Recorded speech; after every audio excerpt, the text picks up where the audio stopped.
환절기인 요즘 감기에 걸리는 아이들이 한참 많을 때죠. 그런데 어린이는 약물의 영향을 어른보다 훨씬 더 많이 받기 때문에 약을 먹는 시간과 용법 등을 꼼꼼히 지키지 않으면 오히려 독이 될 수 있다고 합니다. 박소정 기자입니다. 많이 주세요. 이제 갓 돌이 지난 시윤이. 한창 감기에 걸려 2주나 앓았습니다.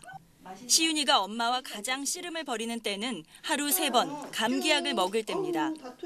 정해진 용량이 있는데 그만큼 먹이려면 애들은 막 뒤집어지고 울고 다 흘려버리고 토하고 이러다 보니까 아무래도 그걸 다 먹이기가 엄마 입장에서 쉽지 않고. 그래서 어린이 감기약은 시럽과 가루약을 함께 처방받는 경우가 많습니다.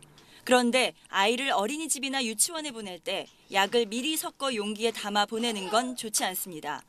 약도 화합물이라 섞어서 오래 놔두면 성분이 변할 수도 있기 때문입니다. 따라서 먹기 직전에 섞어야 합니다. 시럽제만 2가지 이상 먹일 때에도 각각 따로 먹는 것이 안전합니다. 용량대로 먹는 것이 중요하기 때문에 잔량이 남으면 물로 헹궈서 먹는 것이 좋습니다.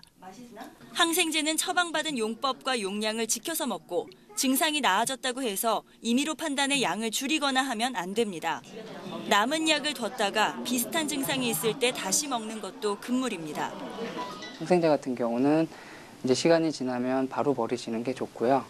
그리고 해열제나 다른 감기약의 경우에도 이제 1달이 지난 것은 냉장 보관이 되었다 하더라도 사용하지 않는 것이 좋을 것 같습니다.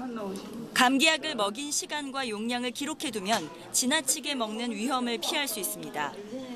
아이가 약을 먹자마자 바로 토했다면 다시 먹이는 것이 좋습니다. 하지만 약을 먹인 지 20-30분이 지났다면 처방받은 병원에 문의해서 먹일지 말지를 결정해야 합니다. YTN 박소정입니다.